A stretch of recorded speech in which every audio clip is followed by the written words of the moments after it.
Master minds commerce చదవాలనుకునే 10th inter విద్యార్థుల తొలి ఎంపిక.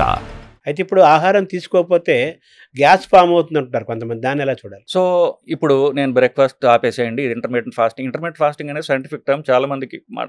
సో బ్రేక్ఫాస్ట్ ఆపేయడం ప్రాక్టికల్లీ. ఇప్పుడు ఇది ఒక చిన్నప్పటి నుంచి ఒక 40-50 ఏళ్ళు ఎంత వాళ్ళ వయసు బట్టి అది అలవాటైనటువంటిది. పొట్టకి పొద్దున 8ంటికి లోడ్ పట్టడం అనేది దానికి అలవాటు అయిపోయింది. సో అది వేయలేదనుకోండి, అది గోల పెడుతుంది. అవసరం కొద్ది కాదు, అలవాటు బట్టి. సో అలవాట్లు మనకు హానికరం అయినప్పుడు అలవాట్లు మార్చుకోవాలి కదా. సో అది కొంతకాలం నెలలో 2 నెలల్లో మీ అలవాట్లు బట్టి అది కొంచెం మొరాయిస్తుంది, కానీ దానికి మంచిది కాబట్టి మనం చేసి తీరాలి. సో గ్యాస్ పట్టడం, ఉబ్బరంగా ఉండడం, ఇట్లాంటివన్నీ కూడా మెల్లగా సర్దుకుంటాయి. బేసిక్గా మన శరీరానికి మనం ఏది అలవాటు చేస్తే మెల్లగా దానికి అలవాటే ఒక సులక్షణం ఉంది. సరే, చెడు చెప్పారు మీరు, మంచి కూడా ఉంది కదా. మన శరీరానికి మనం ఏది అలవాటు చేస్తే అది ఆటోమేటిక్గా అలవాటు అయిపోతుంది. అది కాబట్టి ఆ ప్రాక్టీస్లో మనం నార్మల్సీకి వచ్చేస్తాం with no time. That's positive sign. So ఇప్పుడు షుగర్ రాకుండా ఉండాలంటే మీరు సూచించే ఆహారం ఏమైనా ఉందా? సో షుగర్ రాకుండా ఉండాలంటే మీ బరువు చూసుకుంటూ ఉండండి. మీ బరువు అనేది మీ హైట్ బట్టి ఉంటుందండి. 30 వయసు దాకా జనరలీ కొంతవరకు ఏదో ఒక రూపంలో కాస్త శరీరం గ్రోత్ అంటూ జరుగుతూ ఉంటుంది. దాని తర్వాత గ్రోత్ పూర్తిగా ఆగిపోతుంది. అక్కడి నుంచి బరువు పెరగడం మొదలెడతారు. సో మీ హైట్ మీరు మెజర్ చేసుకుని దాన్ని సెంటీమీటర్స్లోకి మార్చుకుని, ఫర్ ఎగ్జాంపుల్ 5 ఫీట్ ఎవరన్నా హైట్ ఉన్నారనుకోండి, వాళ్ళు 150 సెంటీమీటర్లకి వస్తుంది. సో 150లో 100 తీసేయండి, 50 మిగిలింది. సో 5 ఫీట్ ఉన్నవాళ్ళు 50 కిలోలు ఉండాలి ఐడియల్గా.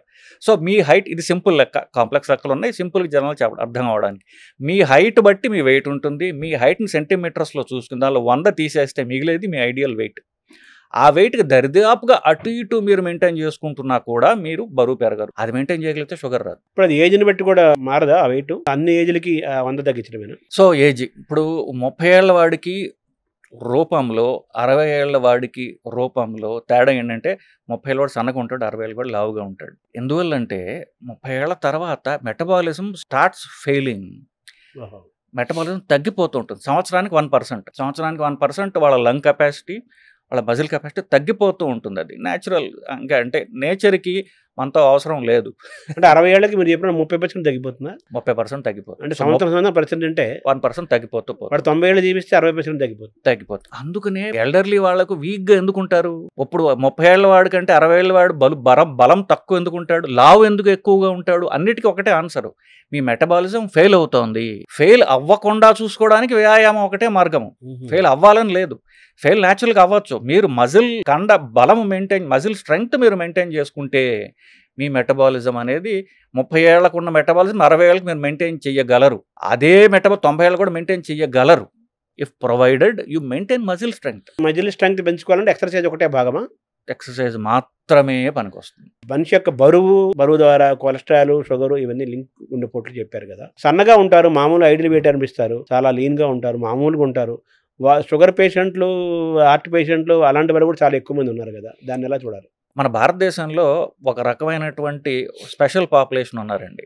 వాళ్ళని ఏమంటే లీన్ డయాబెటిక్స్ అంటారు. ఇప్పుడు నేను ఇందాక చెప్పాను, షుగర్ వ్యాధిగ్రస్తుల్లో 95% మంది టైప్ 2 డయాబెటీస్ వాళ్ళు బరువు పెరగడం వల్ల వచ్చారు అని చెప్పేసి.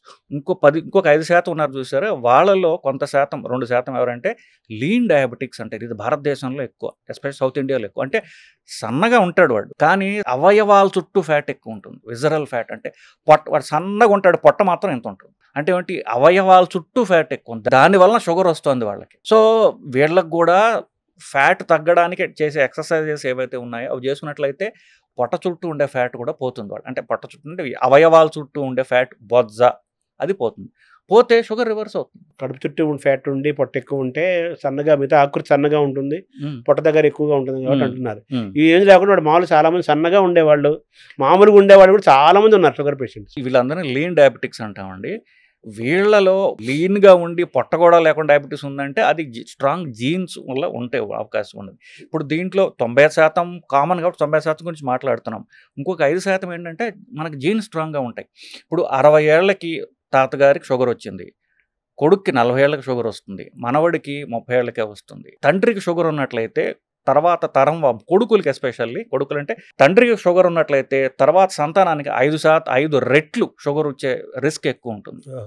సో మీరు చెప్పింది చాలా సబ్ కేటగిరీ, వాళ్ళకి స్ట్రాంగ్ జెనెటిక్ టెండెన్సీ ఉన్నప్పుడు ఇలా వస్తుంది. కొలెస్ట్రాల్ పాత్ర కూడా అంతేనా? షుగర్ ఉంటే షుగర్ నుంచి కొలెస్ట్రాల్ వస్తూ ఉంటుంది. కానీ కొలెస్ట్రాల్ ఇండిపెండెంట్గా రావచ్చు, ఒట్టి కొలెస్ట్రాల్ రావచ్చు. కానీ షుగర్ వల్ల కామన్గా షుగర్ వల్ల కొలెస్ట్రాల్ పెరుగుతూ ఉంటుంది. గుండెపోట్లు అనేది మనం ప్రారంభంలో అనుకున్నాం. గుండెపోటు అనేది రాకుండా ఉండాలంటే మనం ఎటువంటి ఆహారం తీసుకోవాలి? What is the prevention? గుండెపోటు ఎందుకు అంటున్నామంటే గుండెపోటు వల్ల ప్రాణాలు పోతాయని. బట్ అది గుండెపోట్లు రక్తనాళాల్లో ఏదైతే బ్లాక్ చేస్తుందో శరీరంలో అన్ని రక్తనాళాలని అన్ని అవయవాల్ని కూడా అదే బ్లాక్ చేస్తుంది. ఫర్ ఎగ్జాంపుల్ గుండెపోటుకి ఏదైతే కారణమో పక్షవాతానికి అదే కారణం. అలాగే కాళ్ళ రక్తనాళాలు బ్లాక్ అవడానికి ఇదే కారణం. అన్ని రక్తనాళాలు బ్లాక్ అవడానికి ఒకటే సింగులర్ పదార్థం పేరు LDL. మన రిపీట్ ప్రొఫైల్లో అది కనిపిస్తూ ఉంటుంది. ఇది LDL అనే పదార్థం కొలెస్ట్రాల్ అన్నదానికి ఇది ప్రధాన కారణం. దీనివల్ల బ్లాక్ అవుతాయని లిపిడ్ హైపోథసిస్ అని 1978లో కనిపెట్టారండి. ఇది ఒక స్టడీ చేసి కనిపెట్టారు బేసికలీ. సో LDL అనే పదార్థాన్ని పరీక్ష చేసుకుంటూ, ఇన్ఫ్యాక్ట్ అమెరికన్ హార్ట్ అసోసియేషన్ వాళ్ళు ఏమంటారంటే 18 ఏళ్ళు వయసు దాటిన వాళ్ళు ప్రతి సంవత్సరం ఫుల్ పాపులేషన్ ప్రతి సంవత్సరం కొలెస్ట్రాల్ పరీక్ష చేసుకోండి, LDL మానిటర్ చేసుకోండి. దాని బ్యాడ్ కొలెస్ట్రాల్ అంటున్నారు. అది బ్యాడ్ కొలెస్ట్రాల్ అంటున్నారు. అది మీరు ఒక గంట కనిపెడుతూ దాన్ని మీరు 120 కంటే తక్కువ మెయింటైన్ చేసుకుంటూ మీరు ఎక్సర్సైజ్ చేయండి, డైట్ చేయండి, మీరు ఏం కావాలంటే అది చేసుకోండి. అది చేసుకుని 120 కంటే దాటకుండా చూసుకుంటే మీకు హార్ట్ అటాక్ మీకు రాదు. సో బ్యాడ్ కొలెస్ట్రాల్ రాకుండా తగ్గించుకుంటూ పెరగకుండా చూసుకోవటం ముఖ్యమన్నారు. గుడ్ కొలెస్ట్రాల్ పెంచుకోవడం కూడా ఇంపార్టెంట్ కదా? గుడ్ కొలెస్ట్రాల్ పెరిగితే బ్యాడ్ కొలెస్ట్రాల్ అది చాలా వరకు బ్యాలెన్స్ చేస్తుందండి. ఆ గుడ్ కొలెస్ట్రాల్ పెరగటం ఎలా అనేది ప్రధాన అంశం. ఇప్పుడు గుడ్ కొలెస్ట్రాల్ పెరగడానికి ఎక్సర్సైజ్ చాలా ఉపయోగపడుతుంది. అంటే ఎస్పెషల్లీ లాంగ్ డిస్టెన్స్, అంటే ఎక్కువ దూరం నడవడం, ఎక్కువ దూరం సైకిల్ తొక్కడం, ఎండ్యూరెన్స్ స్పోర్ట్స్, వీటి వల్ల LDL పెరుగుతుంది. కొన్ని రకాలైన ఫుడ్స్ తినడం ద్వారా గుడ్ కొలెస్ట్రాల్ పెరుగుతుంది. ఫుడ్స్ అంటే fish oil related. For example ఎక్కడెక్కడైతే చేప ఎక్కువ తింటున్నారో, ఫర్ ఎగ్జాంపుల్ జపాన్లో ఒకినావా అనేటువంటి ఒక ద్వీపం ఉంది, ఐలాండ్ ఉంది. దాంట్లో 90% మంది 90 ఏళ్ళు దాటిన వాళ్ళే. సో వాళ్ళలో స్టడీ చేశారు ఒకటి, ఎందుకు ఇక్కడ ఎక్కువ కాలం బతుకుతున్నారు అని. వాళ్ళ పరీక్ష చేయగా ఏం తెలిసింది, వాళ్ళ ఎక్కువ ఫిష్ తింటున్నారు అని చెప్పేసి. ఫిష్ ఆయిల్లోంచి గుడ్ కొలెస్ట్రాల్ పెరిగే సబ్స్టెన్స్ వస్తాయి. కొన్ని స్టడీస్ చేశారు, అన్ప్రూవన్ చాలా చిన్న స్టడీస్ ఏంటంటే వెల్లుల్లిలో కూడా HDL అనేటువంటి గుడ్ కొలెస్ట్రాల్ పెరిగే గుణం ఉన్నది అని చెప్పేసి. సోలమన్ చేప.